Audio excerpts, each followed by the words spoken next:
Bharti news, सीधा, सटीक और निष्पक्ष। नमस्कार, मैं हूं श्वेता अरोड़ा मल्होत्रा और आप देख रहे हैं भारती न्यूज। नजर डालते हैं आज की ताजा तरीन खबरों की ओर। शुरुआत करते हैं सबसे पहले राष्ट्रीय खबरों से।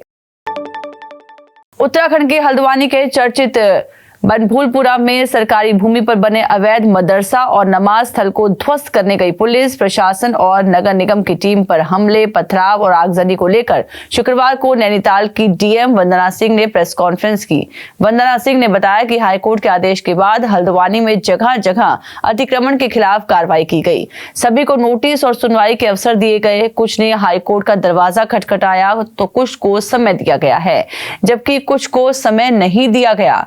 जहां समय नहीं दिया गया वहां पीडब्ल्यूडी और नगर निगम की ओर से डिमोलिशन अभियान चलाया गया।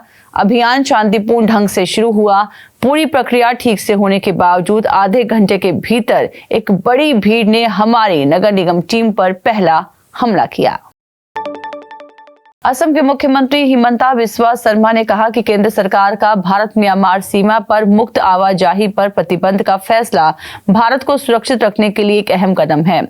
इससे पूर्वोत्तर में घुसपैठ और आव्रजन पर रोकथाम के लिए फुल प्रूफ प्रणाली बनाने में मदद मिलेगी। अरुणाचल प्रदेश के मुख्यमंत्री पेमा खांडू ने भी इस फैसले का स्वागत किया है। केंद्रीय गृह मंत्री अमित शाह के फैसले पर हिमंता ने कहा कि भारत को सुरक्षित रखने का एक और अहम कदम है।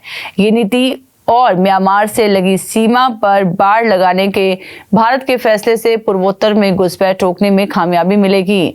पीएम मोदी के नेतृत्व में हमारे क्षेत्र में शांति कायम रखने और प्रगति के लिए ये लंबी अवधि का समाधान होगा। वहीं अरुणाचल प्रदेश के मुख्यमंत्री पेमा खांडू ने भी केंद्र सरकार का भारत म्यांमार सीमा पर मुक्त आवाजाही पर रोक लगाने के निर्णय का स्वागत किया। पीएम मोदी ने शुक्रवार को बड़ा ऐलान किया है। एक ही दिन में देश की 3 हस्तियों को भारत रत्न से सम्मानित करने की घोषणा की गई है। पूर्व पीएम चौधरी चरण सिंह, नरसिंह महराब और हरित क्रांति के जनक एमएस स्वामीनाथन को भारत रत्न मिलेगा। मोदी ने अपनी पोस्ट में लिखा कि हमारी सरकार का ये सौभाग्य है कि देश के पूर्व प्रधानमंत्री चौधरी चरण सिंह जी को भारत रत्न से सम्मानित किया जा रहा है। ये सम्मान देश के लिए उनके अतुलनीय योगदान को समर्पित है। पीएम ने अपनी अगली पोस्ट में लिखा कि नरसिंह महराब ने एक प्रतिष्ठित विद्वान और राजनेता के रूप में विभिन्न क्षमताओं में भारत की बड़े पैमाने पर सेवा की। पीएम ने लिखा कि भारत सरकार कृषि और किसानों के कल्याण में हमारे देश में उनके उल्लेखनीय योगदान के लिए डॉक्टर एमएस स्वामीनाथन जी को भारत रत्न से सम्मानित कर रही है। उन्होंने भारतीय कृषि को आधुनिक बनाने की दिशा में उत्कृष्ट प्रयास किए। अब आपको ले चलते हैं अंतर्राष्ट्रीय खबरों की ओर। ईरान के सर्वोच्च नेता आयतुल्ला अली खेमेनेई के फेसबुक और इंस्टाग्राम अकाउंट को ब्लॉक कर दिया गया है। मेटा प्रवक्ता ने समाचार एजेंसी एएफपी को जानकारी दी कि आयतुल्ला अली खेमेनेई के फेसबुक और इंस्टाग्राम अकाउंट के जरिए इन ऐप्स के गाइडलाइंस का उल्लंघन किया जा रहा था। ईरान खुलकर हमास का समर्थन कर रहा है। वहीं आयतुल्ला अली खेमेनेई कई सोशल मीडिया के जरिए भी इजराइल और अमेरिका के खिलाफ कार्रवाई करने की धमकी दे चुके हैं।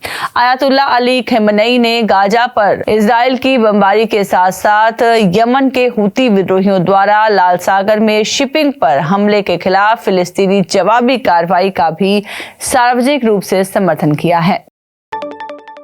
उत्तर कोरिया के तानाशाह किम जोंग उन ने एक बार फिर अपने दुश्मनों को खुली चुनौती दे दी है। तानाशाह किम जोंग उन ने कहा कि वो अपने दुश्मनों का सफाया करने में अपनी पूरी सैन्य शक्ति का इस्तेमाल करने में संकोच नहीं करेगा। दरअसल किम जोंग उन ने बिना नाम लिए दक्षिण कोरिया और अमेरिका पर निशाना साधा है। अपनी सेना की स्थापना की वर्षगांठ के मौके पर उन्होंने कहा कि अगर दुश्मन हमारे देश के खिलाफ बल प्रयोग करने की कोशिश करते हैं तो हम इतिहास को बदलने का साहसिक निर्णय लेंगे और उन्हें खत्म करने के लिए अपनी सभी महाशक्ति का इस्तेमाल करने में संकोच नहीं करेंगे। अब आपको लिए चलते हैं व्यापार जगत की खबरों की ओर। केंद्रीय मंत्रिमंडल ने गुरुवार को 96,317.65 करोड़ रुपए के आधार मूल्य पर मोबाइल फोन सेवाओं के लिए 8 स्पेक्ट्रम बैंड में नीलामी को मंजूरी दे दी। सूचना और प्रसारण मंत्री अनुराग ठाकुर ने कहा कि मंत्रिमंडल ने दूरसंचार ऑपरेटर्स को अंतरिम आवंटन को मंजूरी दे दी है। दिवालिया प्रक्रिया से गुजर रही कुछ दूरसंचार कंपनियों के पास मौजूद स्पेक्ट्रम को भी इस नीलामी में बिक्री के लिए रखा जाएगा। इन स्पेक्ट्रम की अवधि इसी साल खत्म हो रही है।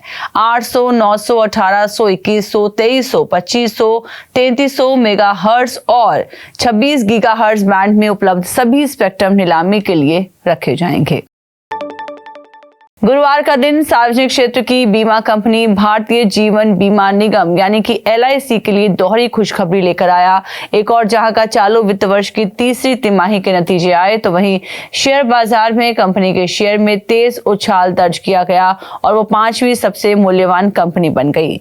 तिमाही नतीजों के अनुसार LIC का शुद्ध लाभ 49% बढ़कर 9,444 करोड़ रुपए हो गया।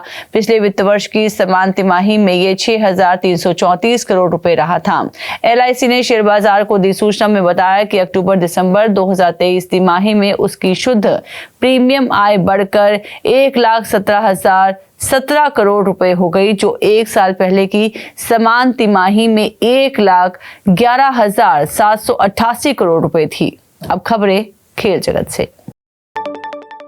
फीफा 2026 वर्ल्ड कप का फाइनल मुकाबला अमेरिका के न्यूयॉर्क न्यू जर्सी के मेटलाइफ स्टेडियम में खेला जाएगा। इस स्टेडियम में 82,500 दर्शकों के बैठने की जगह है। वर्ल्ड कप का पहला मैच 11 जून को मैक्सिको सिटी के प्रतिष्ठित एडजेस्टा स्टेडियम में खेला जाएगा। फीफा अध्यक्ष जियानी इन्फेंटिनो ने जानकारी देते हुए बताया कि इस प्रतियोगिता को कनाडा, मैक्सिको और अमेरिका में आयोजित किया जाना है। कुल 16 अत्याधुनिक स्टेडियम्स में 104 मैच खेले जाएंगे। राउंड ऑफ 16 गेम 4 जुलाई स्वतंत्रता दिवस पर फिलाडेल्फिया में आयोजित किया जाएगा।